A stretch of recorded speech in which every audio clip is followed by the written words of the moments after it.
Paul McNeil, and I'm an artist and collaborating with Luke Condon on a series of 6 boards for Deus. Yeah, we did 6 boards for Deus.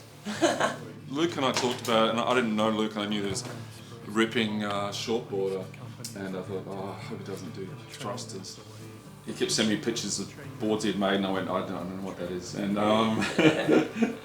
told him where I was coming from, like old things, and I said, let's just keep talking about it. Let's do it in pairs. Let's 6 boards. Let's do 3 pairs. I wanted the boards to be loud and not normal and fantasy for any surfer of any age. Just look at them and go like, wow, I really want that. Like a good surfer, they picked it up and go, man, that board would go good. And I think that's behind everything. It's this like kind of a concept of like, yeah, not only do they look good and cool, but they actually go incredibly well. And didn't really know what to do, and then you just sold me on making a big gun, and I was like, fuck yeah, let's do that.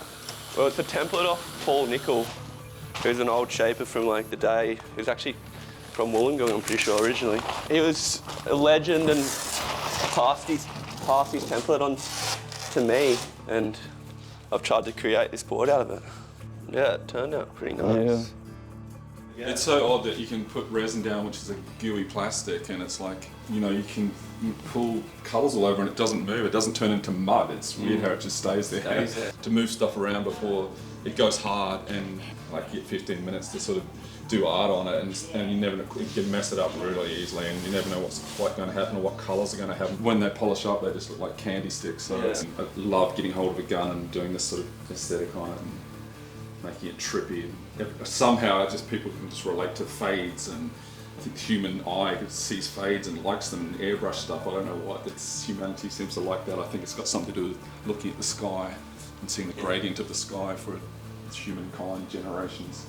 Inspired by, you know, Martin Worthington, spray artists of the 70s and late 70s and 80s that were just doing tripped out art on boards, and I just, as a kid, just thinking, you know, fantasy machines, and as I've got older, I just still really like that concept of that, and I'm repeating the past, but I also like to sort of push that forward. The whole world was just writing whiteboards, and people were just too frightened to, you know, even have a coloured board, and it just used to drive me crazy. Like, why don't you paint your board red or blue or something? So I just was determined to try and bring colour back into the surf world, which, you know, Aussie Ride was obviously pretty much doing single-handedly. I ended up being a Mambo artist because I saw ads in surf mags and skate mags and just went, wow, look at that company, I might move to Australia and see if I can work with them. And a few months later I was working at Mambo in the art department there, and it's been a long progression from Mambo, which Dear Jennings owned, and then he moved on from there and started up Deus, which another incredible inspired company that was just, you know, art driven and creative driven, and everything about it was just like coming from a place that I really dug, and, you know, that just cared about design, and people sort of forget that there's, you know, artists are involved in most good things. Twin fin with like a pretty double concave, like real double concave, and I've been just doing circles on things lately, and I just sometimes in my art I just like, how dumb can I do things and get away with it? I like using rattlers because they're just so dangerous and so wild, and you can just wreck a beautiful board in 2 seconds. Just doing these boards, like Luke has spent, you know, like you said, weeks on these and just making them beautiful, but I generally work on paper, and it's like, a piece of paper is cheap and you throw it away, and it's like, oh, I wrecked it, you know, I can wreck that, but it's like, these beautiful hand shapes are so well crafted and so forth, and walking up and just doing that on it, like, you know, it's dangerous, kind of like this moment where you've got to keep your arm moving and keep your mind on it and this focus, and it's like, you know, painting a Lamborghini or something with a spray can. It's like, yeah, it's nerve-wracking. It was funny because me and Paul were on the phone, and like we were talking like constantly for like a month or 2.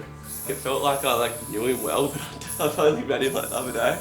We came in here and like he's like, yeah, just I'll show you what I want, and I was just like, alright, so we taped him up, and then I was in there basically half the time. I'd walk back out here and he'd be done. I'm like, what the fuck? Like, he just does it so quickly, and like he's had so many years of experience. So I was just like so amazed and inspired by like how he's just in and out and just doing it so nice. If you pick this up and you'd kind of be looking at the paint job more than the surfboard, you'd be like, fuck, this thing's nuts.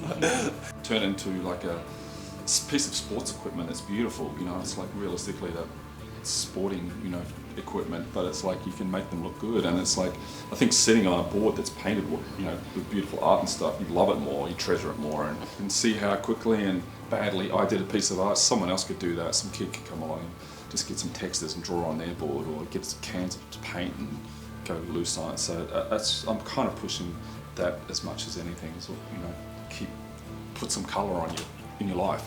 Sitting beside the Nat Young shape from the 80s, through to these boards which could be kind of any era, but are very contemporary and hot thanks to Luke, and very surfable. 2 8-footers, 2 6-6s and 2 6-0s we ended up doing. Pretty happy with the results. Yeah, thank you. Okay, what do you call it? The boom. I think it's a broom. Broom. Broom mic. Broom mic. Yeah. Broom mic, boom, that's a good one. Broom stick.